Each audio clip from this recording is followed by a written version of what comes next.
আপনি ছোটকালে বীজ বপন করলেন মাকাল ফলের, আপনি ছোটকালে বীজ বপন করলেন কাটা গাছের, আপনি বীজ বপন করলেন পাগলা ডুমুর, যেই ডুমুর ফল খেলে মানুষ পাগল হয়ে যায় এমন ফলের, আর আপনি সেই গাছ বড় হওয়ার পরে সেখান থেকে রসালো আম আশা করতেছেন, রসালো কাঁঠাল আশা করতেছেন, তা কি সম্ভব?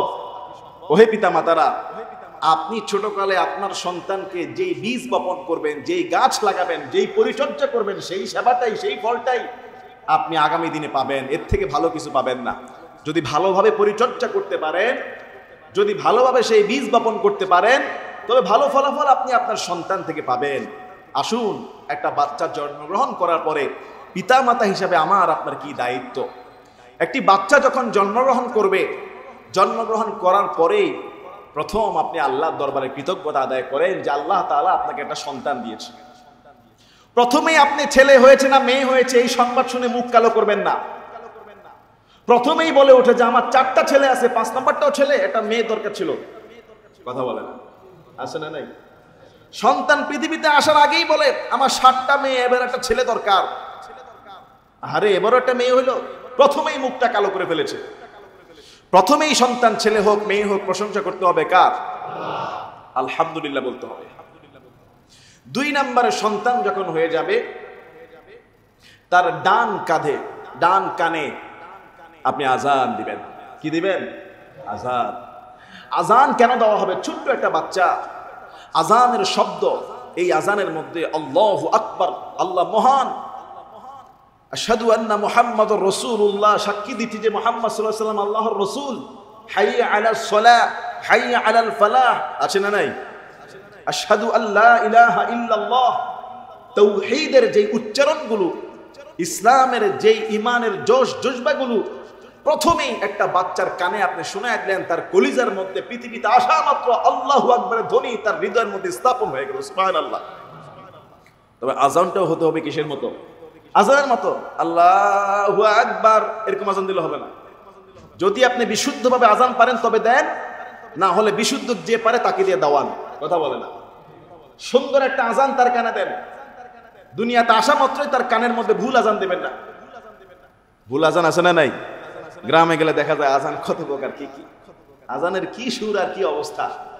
সুন্দর একটা আজান তার কানের মধ্যে দেন। রাসূল করিম সাল্লাল্লাহু আলাইহি ওয়াসাল্লামের নাতি ইমাম হাসান যখন জন্মগ্রহণ করলেন, বিশ্ব নবীর কোলে দেওয়া হলো, রাসূল নিজে তার নাতির কানের মধ্যে আজান দিলেন। সুবহানাল্লাহ বলেন। তাহলে 2 নম্বরে তার কানে কি দিব? কথা বলে না, আজান। ছেলে হোক মেয়ে হোক, শুধু ছেলে হলে দিবেন মেয়ে হলে দিবেন না, বিষয়টা এমন না। আমি ছোটকালে যখন ছিলাম না, ছোটকালে রাত 12টায় যখন আজানের শব্দ শোনা যেত, আরেক প্রতিবেশী বলতো অমুকের বাড়িতে মনে হয় ছেলে হয়েছে। মানে এটা আমাদের গ্রামের একটা কেমন প্রচলিত, আমি শুনে শুনে বড় হয়েছে যে ছেলে আজানের শব্দ শুনলে মনে করে ছেলে হয়েছে। কি ভাই, আজানের শব্দ অ টাইমে শুনলে মেয়েও তো হইতে পারে নাকি? এই ধারণা যে মেয়ে হলে আজান দেওয়া যাবে না। ছেলে হোক মেয়ে হোক কি আজান, তার কানের মধ্যে আজান দিবে। 2 নম্বর। 3 নম্বরে এই সন্তানটার বয়স যখন 7 দিন হবে। কতদিন? কতদিন? 7 দিন যখন এর বয়স হবে, রাসূল সাল্লাল্লাহু আলাইহি ওয়াসাল্লাম বলছে তার সুন্দর একটা নাম রাখো, তার একটা আকিকা দাও। তবে হ্যাঁ, সূরা আলে ইমরানের বর্ণনা অনুযায়ী বোঝা যায় কেউ যদি প্রথম দিনও নাম রাখে কোনো আপত্তি, তবে 7ম দিনে আকিকা দেওয়া সুন্নাহ। প্রত্যেকটা নবজাতকের সঙ্গে আকিকা হলো বন্ধন যুক্ত। আল্লাহ রাসূল বলছে আকিকা দিয়ে এর বন্ধনটা মুক্ত করে দাও। আকিকা হলো সন্তানের জান মালের সাদাকা। আকিকা হলো সন্তানের বালা মুসিবত থেকে রেহাই পাওয়ার, তার জীবনের বদলে জীবন, প্রথম একটা জীবন আল্লাহর রাস্তায় কুরবানি করে দেওয়া। সুবহানাল্লাহ। ছেলে হলে 2টা ছাগল, মেয়ে হলে 1টা। যদি আপনার তৌফিক আর সামর্থ্য থাকে, আল্লাহর রাস্তে বলবো 7 দিনের বেশি যায়েন না। যদি আপনার স্ত্রী সন্তান হসপিটালে থাকে, 10 দিন থাকা লাগে, তাইলে মাফ করে দিবেন কে? কোনো সমস্যা নাই। যদি আপনার 7ম দিনে সারাদিনে আপনার অফিস ডিউটি ব্যবসায়িক সফর থাকে, তাইলেও আল্লাহ মাফ করে দেবে। এটা সুন্নাহ। উত্তম হলো 7ম দিনে করে ফেলা, যদি আর্থিক সমস্যা না থাকে আর সময় সুযোগ যদি ঠিক থাকে। না পারলে 14তম দিনে আরেক বর্ণনায় আসছে, তাও না পারলে 21তম দিনে আরেক বর্ণনায় আসছে, তাও যদি না পারেন যখন অর্থ হয় বা সুযোগ হয়, সময় হয়, আকিকাটা দিয়ে দাও। এটা দিলে রাসূলের সুন্নাত যেমন আদায় হবে, আপনার আমার সন্তানের কল্যাণও হবে। সুবহানাল্লাহ। বলতে পারেন হুজুর দুইটা ছাগল দিব, ছেলে হয়েছে, দুইটা খাসি কিনতে গেলে বর্তমান বাজারে মিনিমাম 15 করে 30 লাগে, আমার তো 30 কষ্ট হয়ে যাবে, এগুলি শুধু তো জবাই করলে হবে না, রান্না করে খাওয়ানো লাগবে। রাসূল করিম সাল্লাল্লাহু আলাইহি সাল্লামের দুই নাতি ইমাম হাসান এবং হুসাইনের জন্য আল্লাহর রাসূল একটা একটা করে, ছেলে হয়েছে একটা একটা করে ছাগল কুরবানি দিয়েছিলেন। সুবহানাল্লাহ বলেন না? বলে হুজুর কেন রাসূলুল্লাহ সাল্লাল্লাহু আলাইহি সাল্লাম তিনি বলতেছে ছেলে হলে দুইটা, মেয়ে হলে একটা, তিনি নিজে দিলেন একটা? আল্লাহ রাসূল সাল্লাল্লাহু আলাইহি সাল্লাম আগামী দিনের সম্পদ নিজের ঘরের মধ্যে জমা রাখতেন না। তিনি যদি জমা রাখতেন, মক্কা মদিনার সবচেয়ে ধনী ব্যক্তি হতেন মুহাম্মদুর রাসূলুল্লাহ সাল্লাল্লাহু আলাইহি ওয়াসাল্লাম। হাতের মধ্যে ইনস্ট্যান্ট যা ছিল তাই দিয়ে, ওনার একটাই সামর্থ্য ছিলেন, একটাই কোরবানি দিয়ে দিয়েছে। অথবা এই ছাগলের দাম হয়তো আলী রাদিয়াল্লাহু আনহু পরিশোধ করতে পারে, তার জামাতা। উনাদের একটাই তৌফিক ছিল, একটাই দিয়েছে। তার মানে ছেলে হলে দুইটা যদি তৌফিক না থাকে, একটা দিলেও আকিকার পরিপূর্ণ সওয়াব দান করে দিবেন কে? সেটা ছাগি হোক, বকরি হোক, খাসি হোক, কোনো আপত্তি। খাসি হওয়া লাগবে বা বিষয়টা এমন না, ছাগি হলেও চলবে, ছাগল হলেই চলবে, মেষও হতে পারে, মহিষ হতে পারে, মহিষ না ভেড়া, ভেড়া হতে পারে, মেষ ভেড়াটা হতে পারে, দুম্বা হতে পারে। রাসূল করিম সাল্লাল্লাহু আলাইহি সাল্লাম আকিকা দিলেন। এই আকিকার গোশত আপনি পিতামাতা নিজেও খেতে পারবেন, পরিবারকেও খাওয়াতে পারবেন, প্রতিবেশীকেও দিতে পারবেন, রান্না করে খাইতে পারেন, চাইলে পুরাটা কাঁচা বন্টন করতে পারেন, কোনো সমস্যা। অনেকে জিজ্ঞাসা করে আকিকার গোশত আমি খেতে পারবো কিনা, ছেলে মেয়ে খেতে পারবে কিনা। সপ্তম দিনের কাজ হলো আকিকা করা। সুন্দর একটা নাম আপনি সপ্তম দিনে তার রাখেন। আপনার ছেলে মেয়ের নাম যেন রাসূলুল্লাহ সাহাবীর সঙ্গে মিলে যায়, আপনার ছেলে মেয়ের নাম যেন আল্লাহর কোরআনের সঙ্গে মিলে যায়। আর রাসূলুল্লাহর হাদিস স্পেশালি বলেছেন দুইটা নাম আল্লাহর কাছে খুব প্রিয়। কয়টা? কয়টা? একটা হলো আব্দুল্লাহ, মানে আল্লাহর বান্দা, আল্লাহর দাস। আর একটা হলো আব্দুর রহমান, যে দয়াময় রহমানের দাস। হাদিসের মধ্যে স্পেসিফিকলি খাস করে বলা হয়েছে আল্লাহ তাআলার কাছে দুইটা নাম খুব পছন্দ, আব্দুল্লাহ আর আব্দুর রহমান। আছেন কেউ? হাত তোলেন তো। দুইজন। আল্লাহর এত পছন্দের নাম, মাত্র দুইজন। গতকাল রাতে আমি কথা বলেছিলাম কিশোরগঞ্জের একটা জায়গায়, ওখানে বললাম একজন সাহাবীর জীবন আসছিল, আনসারদের নেতা সাআদ ইবনে মুআজ। জিজ্ঞাসা করলাম কেউ আছেন? একজনও নাই। আমি বিভিন্ন তাফসীর মাহফিলগুলোতে কোরআন হাদিসের নামগুলো টেস্টিং করি যে মুসলমানদের অবস্থা কেমন, সমাজের অবস্থা কেমন। আমাদের সমাজে এখন বাচ্চাদের নাম রাখে কি জানেন? আকাশ, সাগর, নদী, প্রত্যয়, হিরণ, কিরণ, টিঙ্কু, রিঙ্কু। কথা বলে না। আমার এলাকার একজনের নাম হলো আড্ডু। মিরপুরে যেখানে থাকি এক নেতার নাম কি? আড্ডু। মেয়েদের নাম এখন অনেকটা ইন্ডিয়ান স্টাইলে, প্রিয়াঙ্কা। রাখে কিনা বলেন? কোনো সম্পর্ক নাই ইসলামের সাথে। আধুনিক নাম রাখে, মেয়ের নাম রাখে নদী, ভালোবেসে রাখে। মেয়ের নাম রাখে পরী, ভালোবেসে রাখে। মেয়ের নাম রাখে চাঁদনি, ভালোবেসে রাখে। ইসলামের সাথে কোনো সম্পর্ক। সুন্দর একটা নাম আপনাকে রাখতে হবে বাবারা। বলে হুজুর আপনি আগে কোথায় ছিলেন? এখন তো ছেলে মেয়ের বয়স হয়ে গেছে 10 বছর, 15 বছর, 20 বছর। আগে শুনলে তো ঠিক একটা নাম রাখতাম। এখনো সময় আছে। রাসূলুল্লাহ সাল্লাল্লাহু আলাইহি ওয়াসাল্লাম বহু ম্যাচিউরড সাহাবীদের নাম চেঞ্জ করে ফেলেছেন ইনস্ট্যান্ট। আল্লাহ রাসূল শুনছেন তোমার নাম এইটা? নো, এটা হতে পারে না, ক্যান্সেল করো, এটা রাখো। সাহাবীর বয়স 25, 30, 35, 40। হুজুর কি করব? নাম চেঞ্জ করো। নাম চেঞ্জ করতে কিন্তু দ্বিতীয়বার আর খাসি জবাই করে আকিকা দেওয়া লাগবে। আগে আমার ওয়াজ শুনেন নাই, আজকে শুনতেছেন। আজকের পরে যদি আপনার কোনো ছেলে মেয়ের নামের অর্থ খারাপ হয়, কোরআন হাদিসের সঙ্গে না যায়, নামটা পরিবর্তন করেন। এখন কেউ কেউ জিজ্ঞাসা করবো হুজুর কিভাবে পরিবর্তন করবো? ভোটার আইডি কার্ড হয়ে গেছে, বার্থ সার্টিফিকেট হয়ে গেছে, স্কুল কলেজের নাম চলে গেছে, 5 সার্টিফিকেট বের হয়ে গেছে, কথা বলে না। কিন্তু হুজুর আপনার ওয়াজ শোনার পরে মনে হচ্ছে নামটা ঠিক না, এই নামটা কোরআন হাদিসের সঙ্গে যায় না। স্কলাররা বলেছেন, আলেমরা, বুজুর্গরা বলেছেন, বাচ্চার নামটা যা হবে ওই নামের একটা প্রভাব তার উপরে পড়বে। যদি ভালো নাম হয় ভালো একটা প্রভাব তার গায়ের মধ্যে পড়বে, যদি মন্দ নাম হয় তার গায়ের মধ্যে মন্দ প্রভাবটা পড়বে। এখন প্রশ্ন করতে পারেন, হুজুর 5 এর সার্টিফিকেট হয়ে গিয়েছে, ভোটার আইডি কার্ড হয়ে গিয়েছে, থাক না সার্টিফিকেট থাকুক, চেঞ্জ করার দরকার নাই। বাংলাদেশে এগুলি চেঞ্জ করতে গেলে যে ঝামেলা, যেইটা আছে ওইটাই থাক। আপনি একজন আলেমের পকেটে 500-1000 টাকা দিয়ে একজন বুজুর্গের হাত দিয়ে দোয়া করে নতুন একটা নাম রাখেন, আজকের পর থেকে তার মৌখিক ডাক নাম, সমাজের নাম, পরিচয় দেওয়া হবে ওই নামটা, যেই নামটা কোরআন হাদিস ভিত্তিক।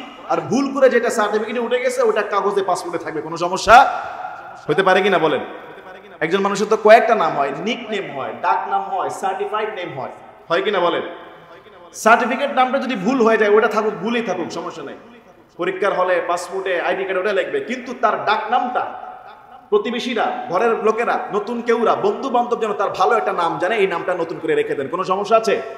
সহজ, ইসলাম সহজ। খালি সুন্দর একটা মন দরকার আপনার আমার সুন্দর একটা নিয়ত দরকার। সন্তানের বয়স 40, তার নাম রেখেছে গুন্ডা, আড্ডু, টুক্কু। সন্তানের নাম রেখেছে সুট্টু। মেয়েদের নামগুলো মনে আসতেছে না, অনেক বিশ্রী নাম, ইসলামের সাথে কোনো সম্পর্ক নাই। এগুলি পরিবর্তন করেন। পিতামাতা হিসাবে ভুল করেছেন, মাপ চেয়ে এগুলি পরিবর্তন করেন। কাগজে কলমে ঠিকঠাক, মৌখিকটা ভালোটা প্রচলন হোক। কি বলেন আপনারা? এখন তো কয়েকজনের নাম জিজ্ঞাসা করলে বেরিয়ে যাবে এরকম এখানে। তাহলে সপ্তম দিনে আকিকা, সপ্তম দিনে সুন্দর নাম। সপ্তম দিনে আরেকটা কাজ, মাথার চুলটা ফেলে দেন। ডক্টর যদি আপনাকে বলে কচি মাথা, ইমেচিউর বাচ্চা, ওজন হলো 2 কেজি 1500 গ্রাম, 8 মাসেরটা বের হয়েছে 7 মাসে, এর মাথায় হাত দেওয়া যাবে না, তাহলে কোনো সমস্যা নাই, 1 বছর পরে কাটেন। ডক্টর যদি নিষেধ করে 6 মাস পরে আগে মাথায় হাত দিয়েন না, তাহলে সপ্তম দিনে দরকার নাই, আপনি 6 মাস পরেই কাটেন। চুলটাকে জমা করে ওজন দেন। ওজন দিয়ে ওই ওজন যতটুকু হবে, চুলের ওজন হলো কত গ্রাম? 20 গ্রাম, সর্বোচ্চ 30 গ্রাম, 50 গ্রাম। এই 50 গ্রাম ওজনের বর্তমান বাজারে রূপার মূল্য যা, ওই অর্থটা বের করে ওই সম্পদটা আল্লাহর রাস্তায় সাদকা করে দেন। রূপার মূল্য, স্বর্ণ দিলে আরো ভালো, রৌপ্যের কথাটা বেশি আসছে। হ্যাঁ হুজুর, আমার ছেলে, আমার মেয়ে 15,000 টাকা দিয়ে একটা খাসি কুরবানি দিব, সেই তৌফিকও তো আমার নাই। আল্লাহ মাফ করে দিবে, দেওয়া দরকার নেই। চুলের ওজন দ্বারা রৌপ্য দান করার তৌফিক আমার নাই, আল্লাহ মাফ করে দিবে। এগুলি মুস্তাহাব, সুন্নত, ফরজ না, মাফ করে দিবে। কিন্তু যদি তৌফিক থাকে আর বখিলামি করেন, বিপদ আসবে, বড় মুসিবত আসবে। এই রৌপ্যের দাম হয়তো 1000-1200 টাকা আসবে, আমি দিছি তো 1200 টাকা আসছে, 1500 দিয়ে দিয়েছি। কিন্তু এই 1200-1500 যদি বখিলামি করতেন, 15,000ও টান দিতে পারে। কথা বলেন না কেন? আরেক দিক থেকে 15,000 টান দিতে পারে। খালি কাশি একটা দিয়ে দিব আল্লাহ, কাশি, এক্সরে করো, এই করো, সেই করো, শেষ। কথা বুঝেন নাই মনে হয়? এই জন্য সাদকাগুলো টাইম টু টাইম আদায় করা ভাই। সাদকাগুলো টাইম টু টাইম আদায় করা। তাহলে কয়টা জিনিস বললাম? আজান, আকিকা, সুন্দর নাম, চুলের ওজনে রূপার সদকা, 4টা কথা বললাম। 5 নাম্বার আরেকটা, তাহনিক করান। তাহনিক, রাসূলুল্লাহর সামনে সাহাবী বাচ্চা এনে কোলে দিয়েছে, আল্লাহর নবী বলে খেজুর এনেছো? খেজুর। সাহাবী বলে হুজুর এনেছি, দাও, খেজুর দাও। রাসূলুল্লাহর বরকতময় জবানে মুখের মধ্যে খেজুরটা চাবালেন, চাবিয়ে সেই খেজুরের রসটা নিয়ে ওই বাচ্চার জিহ্বার মধ্যে লাগাই দিয়েছে, মুখের ভিতরে লাগিয়ে দিয়েছে। বাচ্চা চষে আর খায়। রাসূল হাসে আর বলে, দেখো আনসারদের সন্তান খেজুর কত ভালোবাসে। সুবহানাল্লাহ বলেন। আবু মুসা সম্ভবত আরেকজন সাহাবী নবীজির কোলে বাচ্চা দিয়েছে, রাসূল সাল্লাল্লাহু আলাইহি ওয়াসাল্লাম তার মুখের মধ্যে মিষ্টান্ন জিনিস দিয়ে দিলেন আর বলেন আল্লাহ তার জন্য বরকতের দোয়া করলেন। সন্তান জন্ম হওয়ার পরে তাকে ভালো কোনো আলেমের কোলে দেন, সঙ্গে খেজুর কিংবা মধু বা চিনি নিয়ে যান। ছোট্ট নবজাতক কচি বাচ্চা, সে কিন্তু খেজুর গিলতে পারবে না, তার জন্য ক্ষতি হয়ে যাবে। হুজুরকে বলবেন, সব হুজুর আবার এই হাদিস জানেও না, বলেও না। যে আলেমের কোলে দিবেন তাকে বলে দিবেন, হুজুর ছোট বাচ্চা, খেজুরের একটা ছিলাও যদি তার গলায় আটকে যায় সমস্যা হবে। আর বিজ্ঞ ভালো আলেম হলে বলা লাগবে না, খেজুরটাকে যেন ম্যাশ করে ফেলে মুখের মধ্যে নিয়ে। কিংবা মধু দিবেন, মধুটা যেন তার থুতুর সঙ্গে সেই মধু মিশে যায়, লিকুইড হয়ে যায়। ওই লিকুইডটা বাচ্চার মুখে দিলে দুধের মতো চুষে খাবে, আলেমের মুখের মিষ্টান্ন ছোট্ট বাচ্চার মুখে গেলে একটা বরকতের তাসির তাহনিক ওই সন্তানের জীবনের মধ্যে প্রভাব ফেলবে। বলেন সুবহানাল্লাহ। আপনি বলতে পারেন আলেমের মুখের জিনিস তার মুখে দিব, এটা ভাগ্যবান। আলেমের মুখের লালা সাহাবারা রাসূলুল্লাহর মুখের লালা তার সন্তানের মুখে লাগায় দিতেন। এবং বুজুর্গরা এখনো যারা বুঝে, আলেম ওলামাদের ফ্যামিলি নেককার, তাদের মুখের মধ্যে বিসমিল্লাহ বলে লালা লাগায় দিবেন। যাদেরগুলো বড় হয়ে গেছে আর লালা দেওয়ার সময় নাই, ছেলে মেয়ে নাতিপুতিদের এই কাজটা করাবেন। এটা আলেমের প্রভাব, এটা বরকত তার গায়ে উঠবে। আলেমের সেই লালা লাগাবে কি সন্তান হইলে মানুষ জানেও না, খবরও জানে না। আকিকা করে, নাচ গানের আয়োজন করে, আকিকার নামে অশ্লীলতা বেহায়াপনার আয়োজন করে কিনা বলেন? আকিকা না বিয়ের অনুষ্ঠান বোঝা যায় না, অথচ কোনো আল্লাহ বিল্লাহ নাই, শুকরিয়া নাই, কৃতজ্ঞতা নাই, আল্লাহর প্রশংসা শুকরিয়া, কত রকমের সমস্যা। কাউকে তাওহীদ শিক্ষা দেবেন, তাওহীদ। সাহাবা একরামরা বলে আমাদের বাচ্চারা যখন প্রথম একটু আমতা আমতা করতো, আউ করতো, প্রথম শিক্ষাটা হতো লা ইলাহা ইল্লাল্লাহ। প্রথম শিক্ষাটা আপনি তাকে আল্লাহ শিক্ষাটা দেন, আল্লাহ। সেজন্য আল্লাহ বলতে পারে, লা ইলাহা ইল্লাল্লাহ, আমতা আমতা করে বলতে পারে। আমি আমার বাচ্চাকে বলি মা বলো তো বিসমিল্লাহ, সে বলে তিত্তিল্লাহ। আমি বলি তার তিত্তিল্লাহ এটাই আল্লাহ বিসমিল্লাহ হিসেবে কবুল করে নেবে। আমি তাকে বলি লিল্লাহি তাকবীর, সে বলে আল্লাহু আকবার। আমি মাঝে মাঝে বলতে থাকি, ও শুনতে থাকে। বলো আসসালামু আলাইকুম, আসসালামু আলাইকুম, তার প্রথম কথাগুলো যেন হয় ইসলামিক কথা। আল্লাহ, লা ইলাহা ইল্লাল্লাহ, বিসমিল্লাহ, আলহামদুলিল্লাহ, আল্লাহু আকবার, আসসালামু আলাইকুম। তাকে এগুলি শেখান, তাকে বিশুদ্ধভাবে কোরআন তেলাওয়াতের জন্য তৈরি করেন, মেজাজ দেন, সেজন্য বিশুদ্ধভাবে আল্লাহর কোরআনটা পড়তে পারে। তার জন্য দোয়া করেন, যেমন দোয়া করছেন ইব্রাহিম আলাইহিস সালাতু ওয়াস সালাম। কি দোয়া? রব্বি জাআলনি মুকিমাস সালাতি ওয়া মিন যুররিয়াতি রব্বানা ওয়া তাকাব্বাল দুআ। তেলাওয়াত করছেন আজকে একটু আগে, কিরাত যে পড়লাম শুরুতে, রব্বি জাআলনি মুকিমাস সালাত, হে আল্লাহ। ইব্রাহিম আলাইহিস সালাম দোয়া করতেন, হে আল্লাহ আপনি আমাকে নামাজি বানান, ওয়া মিন যুররিয়াতি, আমার যে বংশধর ছেলে মেয়েগুলোকে নামাজি বানান, ওয়া তাকাব্বাল দুআ, আপনি আমার দোয়াটারে কবুল করে নেন, আপনি হলেন দোয়া কবুলকারী। একটা দোয়া। 2 নাম্বার সূরা ফুরকানের 74 নম্বর আয়াত, দোয়া করেন রব্বানা হাব লানা মিন আজওয়াজিনা ওয়া যুররিয়াতিনা কুররাতা আ'য়ুনি ওয়াজআলনা লিল মুত্তাকিনা ইমামা। কোরআনের আয়াত দিয়ে দোয়া করেন, হে আল্লাহ আপনি আমার স্ত্রীকে, রব্বানা হাব লানা মিন আজওয়াজিনা, আমার স্ত্রীকে, আমার স্বামীকে, ওয়া যুররিয়াতিনা, আমার সন্তান সন্ততিকে, কুররাতা আ'য়ুন, চোখের প্রশান্তির কারণ বানায়া দেন। আমার স্ত্রী কিংবা আমার স্বামী, আমার সন্তানকে চোখের প্রশান্তির এমন কারণ বানায়া দেন, যাতে করে আমার বিবিকে দেখলে কিংবা আমার স্বামীকে দেখলে, যাতে করে আমার ছেলে মেয়েকে দেখলে মনের মধ্যে অন্তরটা জুড়ায়া যায়, কত সুন্দর আচরণ, কত সুন্দর নামাজ, কত সুন্দর আদাব, কত সুন্দর কোরআন তেলাওয়াত। সুবহানাল্লাহ। এরকম চোখের প্রশান্তির কারণ যেন আল্লাহ, মহিলারা পড়লে আমার স্ত্রী আমার সন্তান, পুরুষরা পড়লে আমার স্বামী আমার স্ত্রী আমার সন্তান। রব্বানা হাবলানা মিন আজওয়াজিনা, স্ত্রীদের ক্ষেত্রে স্বামীর জন্য দোয়া হবে, আর স্বামীদের জন্য স্ত্রীর জন্য দোয়া হবে। তাদেরকে আল্লাহ চোখের প্রশান্তির কারণ বানায় দেবে। কত পিতামাতার চোখের অশান্তির কারণ ছেলে মেয়ে। বাবা তাকায় থাকে, ছেলে সিগারেট খাইতেছে, মা তাকায় থাকে, মায়ের সামনে ছেলে হাফ প্যান্ট পরে বয়স হয়ে গেছে ঘুরে বেড়াচ্ছে, কথা বলে না, আসে না নাই? অশান্তির কারণ এই 2 চোখ ছেলে মেয়েকে দেখলে গজব আসে, কত পিতা মাতার অন্তরে কষ্ট আসে। কি বানাইলাম, কত গরু ছাগল আমার ছেলে মেয়ে। ওয়াজআলনা লিল মুত্তাকিনা ইমামা, হে আল্লাহ আমার ছেলে মেয়েগুলোকে মুত্তাকিদের অনুসারী বানায় দেন। সুবহানাল্লাহ বলেন। বহু পিতা মাতা আছে জীবনে এই দোয়া পড়েও নাই, এই প্রথম শুনছে। সূরা ফুরকানের 74 নম্বর আয়াত, যারা পিতা মাতা আছেন দৈনিক 100 বার পড়েন, বছরে পড়ে না 10 বার। রব্বানা হাব লানা মিন আজওয়াজিনা ওয়া যুররিয়াতিনা কুররাতা আ'য়ুন ওয়াজআলনা লিল মুত্তাকিনা ইমামা।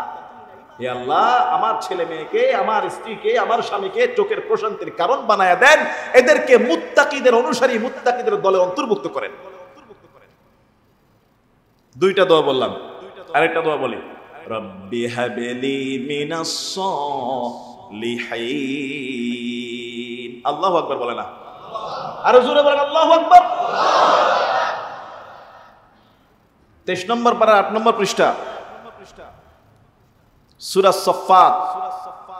ইব্রাহিম আলাইহিস সালাম বলেন, আল্লাহ আমাকে সহনশীল, ধৈর্যশীল, নম্র, ভদ্র একটা ছেলে দান করেন। সুবহানাল্লাহ। যাদের ছেলে মেয়ে হয়ে গেছে তারাও পড়বেন রব্বি হাবলি, বলে না? রব্বি হাবলি মিনাস সালিহিন। আল্লাহ ছেলেটারে নেককার বানান, ফরহেজগার বানান। রব্বি হাবলি মিনাস সালিহিন। 10 সেকেন্ডও তো লাগে না। রব্বি হাবলি, আরে মুখ নাড়ান, রব্বি হাবলি মিনাস সালিহিন। অর্থ কি? আল্লাহ, অর্থ কি? আল্লাহ সলিহিন বানান, সলিহিন। আরবি থেকে অর্থ নেন, রব্বি হাবলি মিনাস সলিহিন বানান। সলিহিন কি? সলিহিন ফরহেজগার, নেককার, ভদ্র, নম্র, শান্ত, শিষ্ট বানান। কি বাগান লাগিয়েছেন এই পরিবার, এই সন্তান আপনার জন্য একটা বাগান। সূরা আনফাল যান, সূরা আনফালে ইন্নামা আমওয়ালুকুম ওয়া আওলাদুকুম ফিতনাহ। আল্লাহ বলে সম্পদ আর সন্তান তোমাদের জন্য আমি আল্লাহ পরীক্ষা হিসেবে দিয়েছি। এই সম্পদ আর সন্তান দুইটাই তোমাদের জন্য পরীক্ষা। ইন্নামা আমওয়ালুকুম ওয়া আওলাদুকুম ফিতনাহ ওয়াল্লাহু ইনদাহু আজরুন আযীম। আল্লাহ তাআলার কাছে অনেক পুরস্কারের প্রতিদান রয়েছে, এই প্রতিদানের অনেক পুরস্কার আছে। সন্তান আর সম্পদ তোমার জন্য একটা পরীক্ষা রে বান্দা। তুমি কি সন্তানের উপরে আল্লাহর হক আদায় করেছো, নাকি সারা জীবন হাট্টিমা টিম টিম, তারা মাঠে পাড়ে ঘোড়ার ডিম এগুলি শিখাইছো? কথা বলে না। প্রত্যেকটা ছেলে মেয়ে আপনার সন্তান নিয়ে একটা রিভিউ করেন তো। এখন আমি আপনাদেরকে 1 মিনিট সময় দিচ্ছি, 1 মিনিট আমি চুপ থাকবো, আপনারা চোখ বন্ধ করে ভাববেন, একটা প্রশ্ন ভাবেন। আমি খতিব সাহেব প্রশ্ন ছেড়ে দিচ্ছি, আপনারা এই প্রশ্নের উত্তর প্রত্যেকের অন্তরে মিলান। 1 নাম্বার প্রশ্ন, আপনার ছেলে এবং মেয়ে দৈনিক 5 ওয়াক্ত নামাজ পড়ে কিনা? যদি পড়ে তাহলে ভাববেন যে আপনার এখানে সফলতা আছে, আর যদি না পড়ে ভাববেন যে আপনি বাবা এবং মা দুইজনেই ব্যর্থ। জাহান্নামের বীজ বপন করেছেন, আর এমন বীজ লাগাইছেন কিয়ামত পর্যন্ত এই বীজ থেকে জাহান্নামে বীজই বের হবে। 1 নাম্বার প্রশ্ন, আপনার ছেলে মেয়ে নামাজ পড়ে কিনা, 5 ওয়াক্ত নামাজ? এটা এখন চোখ বন্ধ করে ভাববেন, উত্তর বের করবেন। 2 নাম্বার প্রশ্ন, আপনার ছেলে মেয়ে আপনি মারা গেলে রব্বির হামহুমা কামা রব্বায়ানি সগীরা মুখস্থ না, বিশুদ্ধভাবে পড়তে পারবে কিনা? রব্বির হামহুমা এই উচ্চারণগুলো তার মুখ দিয়ে বের হবে কিনা? কামা রব্বায়ানি সগীরা। এবং সে ইনস্ট্যান্টলি তাকে বলা হয় জানাজার নামাজের 4র্থ তাকবীর পরে কি দোয়া? আল্লাহুম্মা গফির লিহাইয়িনা ওয়া মাইয়িতিনা ওয়া শাহিদিনা ওয়া গায়িবিনা ওয়া সগীরিনা ওয়া কাবীরিনা ওয়া যাকারিনা ওয়া উনসানা। এই দোয়া সে পারে কিনা? গোসলের ফরজ 3টা সে জানে কিনা? ওযু ভঙ্গের কারণ জানে কিনা? রোজা অবস্থার রোজা ভাঙার মাসালা সে জানে কিনা? এবং কমন কিছু দোয়া মসজিদে ঢোকার সময় আল্লাহুম্মা ফতাহলি আবওয়াবা রাহমাতিক পড়তে হয়। ঘুমানোর সময় আল্লাহুম্মা বিসমিকা আমুতু ওয়া আহইয়া বলতে হয়। বড় ছোটদেরকে দেখলে ভালোবেসে আসসালামু আলাইকুম শুদ্ধভাবে সালাম দিতে হয়, সালাম আলাইকুম না।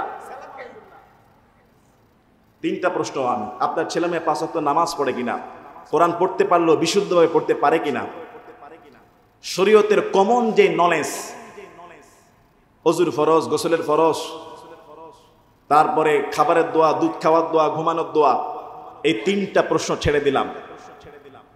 4 নাম্বার প্রশ্ন, আপনার মেয়েটা পর্দা করে কিনা? 5 নাম্বার, আপনার ছেলেটা মদ, জুয়া, ধূমপান, বদনেশা আছে কিনা এবং মুখের মধ্যে দাঁড়িয়ে রাখে কিনা? 30 সেকেন্ড, চোখটা বন্ধ করেন, সবাই চোখটা বন্ধ করেন, ভাবেন আপনার ছেলে মেয়ের মধ্যে এগুলি আছে কিনা। পাশাপাশি আপনার স্ত্রী পর্দা করে কিনা, চোখটা বন্ধ করে ভাবেন তো। আমি বলতেছি আপনারা ভাবেন। 1 নাম্বার প্রশ্ন, 5 ওয়াক্ত নামাজ পড়ে কিনা। 2 নাম্বারে বিশুদ্ধভাবে কোরআন পড়তে পারে কিনা। 3 নাম্বারে মেয়েগুলো পর্দা করে কিনা, স্ত্রী পর্দা করে কিনা।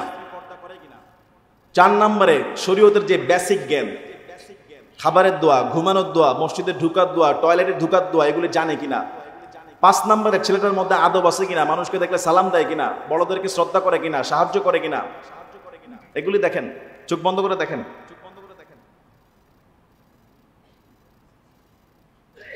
অ্যাজ এ ফাদার হিসাবে আপনি সফল না বিফল, এখান থেকে রেজাল্ট নিয়ে যান।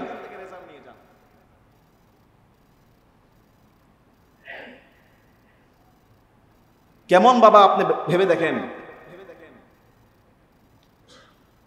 অক্সফোর্ড ইউনিভার্সিটিতে পড়ানোটা সফলতা নয়, ঢাকা ইউনিভার্সিটির চান্স পাওয়াটা সফলতা নয়। সফলতা হলো যেই ছেলের কণ্ঠে আল্লাহর কোরআন বিশুদ্ধভাবে বের হয়, পিতা মাতার জন্য দোয়া করতে পারে, মুসলিম উম্মাহের জন্য দোয়া করতে পারে, 5 ওয়াক্ত নামাজ পড়ে। বাবা হলেন হাজী সাহেব, তাহাজ্জুদের নামাজ মিস হয় না, কিন্তু তার ছেলে হাফ প্যান্ট পরে ঘুরে বেড়ায়, আছে না নাই? বাবা হলেন বিশাল দানবীর, মুত্তাকি ফরহেজগার, তার ছেলে রাস্তায় ওপেনলি, সিক্রেটলিও না, সিক্রেটলি খাইলেও সমান গুনাহ, ওপেনলি সিগারেট টেনে বেড়ায়, আছে না নাই? বাবা হলেন অনেক মুত্তাকি ফরহেজগার, প্রতি বছর হজ করে, রমজানের শেষ 10 দিন কাবা ঘরের এখানে ইতিকাফ করে। তার সন্তান আর্মি স্টেডিয়ামে আতিফ আসলামের গান দেখতে গিয়ে মদ্যপ অবস্থায় নাচানাচি করে, কি আছে না নাই? তাহলে এই যে আর্মি স্টেডিয়ামের যে কনসার্ট হলো কিছুদিন আগে, এয়ারপোর্ট থেকে যাত্রাবাড়ি পর্যন্ত 10 মাইল ব্লক হয়ে গেছে। সব মুসলমানের সন্তান, অডিয়েন্স যারা, এক একটা টিকিট নাকি 5 থেকে 10,000 টাকা এসব কনসার্টে ঢুকতে হলে, নাকি অমুসলিম কেউ এখানে? বাবা হলেন বিশাল বড় হাজী সাহেব, তার সন্তান জাহান্নামীদের কাজ করে বেড়ায়, সারা রাত টেলিভিশনে মুভি দেখে, সারা রাত টিকটক করে বেড়ায়, নাট্যকার, সিনেমা, গায়ক। মা, মুরব্বী মা, মহিলা, এত বড় বুজুর্গ রাস্তায় বের হলে হাত মোজা পা মোজা ছাড়া বের হয় না, সঙ্গে ডান পাশে বাম পাশে মেয়েটাও হাঁটে, গায়ে হলো গেঞ্জি, পরনে হলো জিন্সের প্যান্ট। এরকম দৃশ্য আছে না নাই? কয়েকটা মহিলাকে এরকম দাঁড় করে জিজ্ঞাসা করতে মন চায়, মা আপনি তো দেখতে পুরো রাবিয়া বস্রির মতো, কিন্তু কোলে নিয়ে ঘুরতেছেন তো জাহান্নামের আগুন নিয়া, কথা বলে না। আমি একটু ডাইরেক্ট বলতেছি, যেটা বাস্তব চিত্র। মা হলেন রাবিয়া বস্রির মতো, মাথার তালু থেকে পায়ের তালু পর্যন্ত পুরাটাই নেকাবে পরিপূর্ণ, আর মেয়েটা চুল কেটে বব কাটিং করে ওড়নাবিহীন সমাজে ঘুরে বেড়ায়। এরকম সন্তান টোলার বাগেও আছে না নাই? তাহলে রাগ করেন না, থাকলে আর আমার কথা রাগ করেন না। অ্যাজ এ ফাদার হিসেবে, অ্যাজ এ মাদার হিসেবে আপনি কতটুকু সফল, এটার পাই টু পাই হিসাব আল্লাহ বুঝিয়ে দিবে মৃত্যুর পরে। এটার পাই টু পাই আল্লাহ হিসাব বুঝিয়ে দিবে মৃত্যুর আগেই। বুদ্ধ অবস্থায় এই সন্তান থেকে আপনি লাঞ্ছিত হবেন, এই ছেলে মেয়ের কাছ থেকে আপনি লাঞ্ছিত হবেন। গ্যারান্টি লিখে নেন যে এই সন্তানের ভিতরে আপনি দ্বীনের বীজ দিতে পারেন নাই, যেই সন্তানের ভিতরে ইসলামের মূল ভিত্তি স্থাপন করতে পারেন নাই, যেই সন্তানকে আপনি তাওহীদের শিক্ষা, আল্লাহর রুবুবিয়তের পরিচয় শিখাইতে পারেন নাই, যেই সন্তানের জবানে আল্লাহর কোরআনকে স্পষ্ট বলাইতে পারেন নাই, সেই সন্তান অনর্গল হিন্দি জানে, উর্দু জানে, ইংরেজি জানে, কোরআন জানে না। এরকম বদনসিব বলা লোক আছে না নাই? অনর্গল উর্দু জানে কিভাবে? ওই যে মুভি দেখতে দেখতে। এত সিনেমা দেখেছে আমাদের দেশের ছেলে মেয়েরা, এখন হিন্দি প্রায় ম্যাক্সিমাম ছেলে মেয়েরা হিন্দি জানে। আপনি বাবা তার সামনে সিগারেট খান, আপনি মা তার সামনে 24 ঘন্টা স্টার জলসা জি বাংলা দেখেন, আপনার ঘরে কি আপনি জান্নাতের বাগান আশা করতে পারেন? সফলতা এটা নয় আপনার ছেলে মেয়ে কোন বিশ্ববিদ্যালয়ে পড়লো, কোন স্কুলে পড়লো, এটা সফলতা নয়। সফলতা হলো আপনার ছেলে মেয়ে 5 ওয়াক্ত নামাজ পড়ে কিনা, পর্দা করে কিনা, কোরআন তেলাওয়াত জানে কিনা, বেসিক দোয়াগুলো জানে কিনা। মূল দোয়া দরকার নাই, মূল যে কত দোয়া আছে, সাইয়্যিদুল ইস্তিগফার জানার দরকার নাই, আল্লাহুম্মা ইয়া মুকাল্লিবাল কুলুব জানার দরকার নাই, 2 সেজদার মাঝখানে দোয়া জানার দরকার নাই। এগুলি অনেক উপরের স্তর, বেসিক দোয়া তো জানে না, সাধারণ কমনস যেগুলো এগুলি তো জানে না। অনেক পিতামাতাদের মুখ কালো হয়ে যাবে জানি, কালো হোক, আমি আপনাকে ভালোবাসি, জাহান্নাম থেকে বাঁচাতে চাই। যদি আপনি মনোকষ্ট পেয়েও থাকেন তাও আমি আপনার হিতাকাঙ্ক্ষী, মনোকষ্ট দিয়ে হলো আপনাকে সোজা করতে চাই। আপনার ছেলে মেয়েকে আপনি জাহান্নামের দিকে ছেড়ে দিলেন, আপনার ছেলে মেয়েকে আপনি এমন এক অধুর ভবিষ্যতের দিকে ছেড়ে দিলেন, দুনিয়ার সাকসেসফুল, দুনিয়ার ক্যারিয়ার নিয়ে আখিরাতকে ধ্বংস করে দিলেন।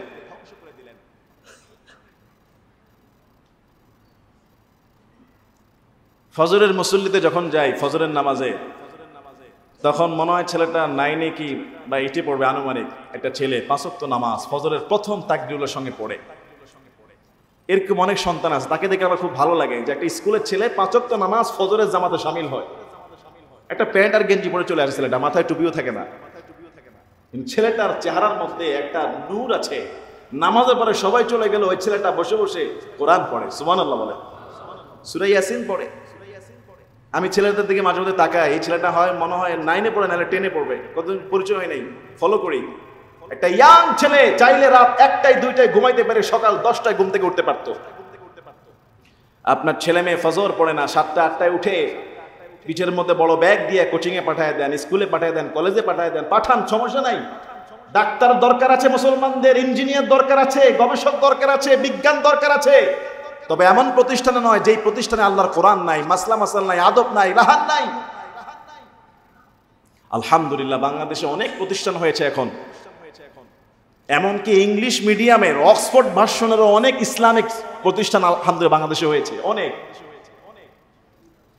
অনেকগুলো। মিরপুরে আছে, মোহাম্মদপুরে আছে, গুলশানে আছে, উত্তরে আছে। ওইসব প্রতিষ্ঠানে ভর্তি করালে অনর্গল সে ইংরেজি চাইলে ইংরেজি মাধ্যমে ইংরেজিও বলতে পারবে, অনর্গল সে আরবিতে কথা বলতে পারবে, কুরআনের হাফেজ হয়ে যাবে, তর্জমা করতে পারবে, তাফসির করতে পারবে, এক কথায় অলরাউন্ডার, দুনিয়া আখিরাতে উভয় জগতের একজন স্কলার হয়ে যাবে। এরকম বাংলাদেশে অনেক প্রতিষ্ঠান বের হয়ে গেছে আলহামদুলিল্লাহ। মিরপুরে একটা হয়েছে, শুধু ওখানে ভর্তি করাইতে লাগে 1 লক্ষ টাকা। হ্যাঁ, এগুলি আবার একটু ব্যয়বহুল। আপনার ছেলে মেয়েকে এমন প্রতিষ্ঠানে পড়ান যে প্রতিষ্ঠানে দ্বীন আছে, দুনিয়াবিও আছে, আখিরাতও আছে, শিখান, তাদেরকে বুঝান, পড়ান। প্রিয় ভাইরা, এই সন্তান, এই সম্পদ, আপনি থাকবেন না, এরা থাকবে, এদের নাতিপুতিরা আসবে, ওকে যেমন বানাবেন ও ছেলে মেয়েকে তেমন বানাবে। আপনি যেমন আচরণ করবেন ঠিক তেমনটাই পাবেন।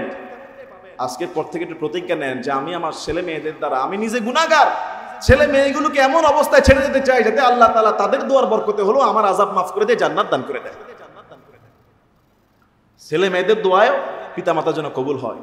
রব্বির হামহুমা কামা রব্বায়ানি সগীরা। আর আপনি আপনার ছেলে মেয়ের জন্য দোয়া করেন, আপনার ছেলে মেয়ে যেন সতর তরক না করে, মাদকতা যেন গ্রহণ না করে, আড্ডাবাজি যেন না করে। কতগুলো তাফসির মাহফিল হচ্ছে আশেপাশে, তাফসির মাহফিলে মন নাই, একটা কনসার্ট হলে দৌড়ায় চলে যায়, একটা নাট্য অনুষ্ঠান হলে দৌড়ায় চলে যায়। ইসলামের সঙ্গে তার কলিজাটাকে বেঁধে দেন। একজন স্কলার চট্টগ্রামের, উনি বলেছে, যারা আপনার মেয়ের জন্য নেককার পাত্র খুঁজে পাচ্ছেন না, ফজরের মুসল্লিতে আসেন, ফজরের নামাজ এসে দেখেন, যেই যুবক অবিবাহিত ফজর পড়ে ওইটাকে আপনি নেককার মনে করে তার হাতে মেয়েটাকে তুলে দেন। ফজরের মুসল্লি যারা, যেই যুবক, যেই ছেলে ফজরের মুসল্লি হয়, আমার মনে হয় ছেলেটা নামাজের প্রতি তার অত্যন্ত দরদ এবং ভালোবাসা, আল্লাহর প্রতি ভয় আছে না নাই? শুধু ফজরের মুসল্লিটা দেখেন, মুরব্বীরা তো পড়বে, ওনাদের টেম্পার শেষ, মুরব্বীদের ভিতরে যে রঙিন ওটা ধ্বংস হয়ে গেছে, এখন কবরের চিন্তা আর কি। যেই যুবক, যেই যুবতী ফজরের নামাজটা টাইম মতো পড়ে, যেই যুবক মসজিদে আসে, ওই ছেলে যদি আনমেরিড হয় তো মনে মনে ওই ছেলেটাকে আপনি চিন্তা করেন, এই ছেলেটাই হতে পারে আমার মেয়ের উপযুক্ত জামাই। তার ভিতরে আল্লাহ দ্বীনের ভয় আছে, তাকওয়া আছে, পরহেজগারিতা আছে। তাহলে মুসলমান ইমানদার সন্তানদেরকে আমরা দ্বীন শিখাবো তো ইনশাআল্লাহ, ইসলাম শিখাবো তো ইনশাআল্লাহ। যদি বড়ও হয়ে যায় তাও তাদেরকে নসিহত করেন, দ্বীনের লাইনে আনার চেষ্টা করেন। এই সন্তান সন্ততি আল্লাহর নিয়ামত। সর্বশেষ 2টা কথা বলে শেষ করি। আজকে 6ই ডিসেম্বর সেই দিন যেই দিনে আমাদের ঐতিহাসিক ভারতের বাবরি মসজিদকে শহীদ করা হয়েছিল। সেই মসজিদ ভেঙে মন্দির করা হয়েছে। বর্তমানে তারা, ভারতীয়রা, বিভিন্ন মসজিদকে মন্দির করার জন্য হাইকোর্টে রিট করতেছে। আজকে সকালেও দেখলাম ভারতীয়রা গুজব ছড়াইছে যে বাংলাদেশের কোনো হিন্দু মহিলা নাকি সিঁদুর পরে আর শাঁখা পরে নাকি রাস্তায় বেরোতে পারতেছে না। আসলে কেমন সত্য? এক রিপোর্টে আসছে পৃথিবীর সবচেয়ে গুজবকারী দেশ হলো ভারত। সাম্প্রদায়িক উস্কানি দিয়ে আমাদের দেশের মধ্যে একটা গন্ডগোল লাগানোর চেষ্টা করতেছে। আলহামদুলিল্লাহ, আমরা তাদের এই উস্কানিতে ফাঁদে পা দিব না। তবে এটাও জানায় রাখি, রাসূলুল্লাহর হাদিস, গাজওয়ায়ে হিন্দ, হিন্দুস্তানের বিরুদ্ধে, মুশরিকদের বিরুদ্ধে মুসলমানদের একটা যুদ্ধ হবে। আগরতলার হাই কমিশনকে তারা ভেঙে চুরমার করে দিয়েছে। আমাদের বর্ডার দিয়ে আমাদের দেশের মধ্যে ঢুকার জন্য তারা পায়কে তারা করতেছে। তারা জানে না বাংলাদেশের প্রত্যেকটা মাদ্রাসা, এক একটা মাদ্রাসা আলেমরা ঘোষণা দিয়েছে, যদি ভারত এই দেশের ভূখণ্ডে আক্রমণ করে আমরা আমাদের প্রত্যেকটা মাদ্রাসাকে ক্যান্টনমেন্ট হিসেবে ঘোষণা দিয়ে দিব। আল্লাহু আকবার। শুধু তাই না, ভারত যদি এই মুসলিম দেশের মধ্যে চোখ রাঙানোর চেষ্টা করে, তারা ভুল করতেছে। এই দেশ, এই ভূখণ্ড এটা কাশ্মীর না, এটা আসাম না, এটা সিকিম না, এটা পশ্চিমবঙ্গ না, এটা গুজরাট না যে যখন চাইবা তখনই হামলা করতে চাইবা। এদেশের 16 কোটি মানুষের রয়েছে 32 কোটি হাত। যদি চোখ রাঙাও তাহলে সেই চোখকে আমরা উপড়িয়ে ফেলবো। কথা বলেন ঠিক কিনা? তারা ভাবছে আমরা হয়তো দুর্বল। আমি বলি, মিয়া, গরুর দুধের বদলে মুদ খায় যেই জাতি, ওই জাতির মাথার কতটুকু বুদ্ধি থাকতে পারে? দুধের বদলে মুদ খায়, গোবরও নাকি খায়, গোবর দিয়ে ঘর লেপে। ওই জাতির মাথায় কোনো জ্ঞান আছে বলেন? সবচেয়ে নিকৃষ্ট একটা ধর্মের লোক তারা। ইহুদি খ্রিস্টানরা আরো স্মার্ট, হিন্দুরা হলো সবচেয়ে মূর্খ আর নিকৃষ্ট। অসংখ্য মুসলমানদেরকে তারা হত্যা করতেছে ভারতে, অসংখ্য মুসলমানদেরকে প্রকাশ্যে জয় শ্রীরাম বলতে বাধ্য করতেছে। ভিডিও ফুটেজে দেখি অসংখ্য মসজিদকে মন্দির বানানোর পায়তারা করতেছে। ওরা জানে না গাজওয়ায়ে হিন্দ রাসূলুল্লাহর ভবিষ্যৎ সত্য। বাংলার মুসলমান, গোটা বিশ্বের মুসলমান, আমরাই সেই মুসলমান। একদিন ভারতের সেই মিনারের মধ্যে, ওই দিল্লির মিনারের মধ্যে আল্লাহর কালেমার পতাকা উড়াইয়া দিব। আল্লাহু আকবার। ইনশাআল্লাহ আসবে সেই সময়। সতর্ক থাকেন। এবং আমাদের দেশের হিন্দু ভাইয়েরা, ওই দেশের থেকে আমাদের দেশের হিন্দুরা জামাই আদরে আছে, জামাই আদরে। এবং এই দেশের হিন্দুরাই বলে আমরা নিরাপদে আছি, ভারতের দাদাগিরি যেন বাংলাদেশে না চলে। ইতিমধ্যে ঢাকা বিশ্ববিদ্যালয়ের জগন্নাথ হলের সনাতনী ছাত্ররা মিছিল দিয়েছে রাতের বেলা। কেন তোমরা আগরতলার সেই হাই কমিশন ভেঙে ফেললা? এটা দিল্লি না, এটা ঢাকা। বাংলাদেশের প্রত্যেক হিন্দুরা তারা প্রকাশ করতেছে আমরা এই দেশে স্বাধীন আছি, আমরা এই দেশে নিরাপদে আছি, আমরা এই দেশে অনেক সম্মানের সাথে আছি। কিন্তু দাদা বাবুরা ইসকনের ফান্দে পা দিয়ে কিংবা ইন্ডিয়ানদের মাথা কেন গরম হয়েছে সবারই জানা আছে। আদানির বিদ্যুৎ বন্ধ হয়ে যাচ্ছে, রামপালের আমাদের বন ধ্বংস করে সব বন্ধ হয়ে যাচ্ছে। মাথা গরম হয়েছে, মাথা গরম করে লাভ নাই। গতকালকে চিকিৎসকরা, কলকাতার চিকিৎসকরা তারা বসে মিটিং করছে। প্রথম বলছে কি, কোনো বাঙালিকে চিকিৎসা দিবে না। প্রথম বলেছে কি, কোনো বাঙালি চিকিৎসা দিতে আসলে আমাদের হসপিটালে ভারতের পতাকায় প্রণাম করে ঢুকতে হবে। গতকালকে যখন দেখছে ব্যবসার মধ্যে 12টা বেজে গিয়েছে, কলকাতার যেই আপনার ইন্টারন্যাশনাল যেই ডাক্তারদের অ্যাসোসিয়েশন, হসপিটাল কমিটি, ওরা বসে ঘোষণা দিয়েছে বাঙালিদের কোনো প্রণাম করতে হবে না, তাদের জন্য আমরা হটলাইন চালু করবে। তারা যদি আমাদের হসপিটালে আসে শুধু সেবাই দিব না, 10% ডিসকাউন্টও করে দিব। খেলার নাম বাবাজি। আমাদেরকে বলে আমরা নাকি ওদের থেকে চিনি খাই, এই খাই। চিনি লাগবে না, 25 টন পাকিস্তান থেকে ঢুকছে, 25,000 টন। মার্কেট হারায় মাথা গরম হয়ে গিয়েছে। দাদা বাবুদের এই কুলো গেছে, সেই কুলো গিয়েছে। কথা বলেন, সব কুল চলে যাবে। আল্লাহর জমিনে যারা আল্লাহর গোলাম, এদের সঙ্গে বান্দামি করতে আসো না। আল্লাহর বান্দাদের সঙ্গে বান্দামি করতে আসলে আল্লাহ তাআলা আকাশ থেকে জবাব দিয়ে দেয়। কথা বলেন ঠিক কিনা? আমরা সেই ইমানদার, আমাদের রক্ত মাটির সঙ্গে ভেজানো, ইতিহাস মাটিতে ভিজিয়ে রাসূলুল্লাহর উম্মত হয়ে আমরা ইসলাম প্রতিষ্ঠা করছি। তোমাদের মতো গরুর মুখ খায় না, গোবর খায় না। তোমরা খালি জিতবা সিনেমা বানায়। সিনেমার মধ্যে এরকম আপনার ফাইটিং সিনেমা বানায়, পাকিস্তানের সঙ্গে জিতে যায়, অমুকের সঙ্গে জিতে যায়, ওদের হলো সিনেমায় জিত সর্বোচ্চ। কথা বলেন ঠিক কিনা? ঠিক। আল্লাহ ওদেরকে হেদায়েত দান করে, বলে আমিন।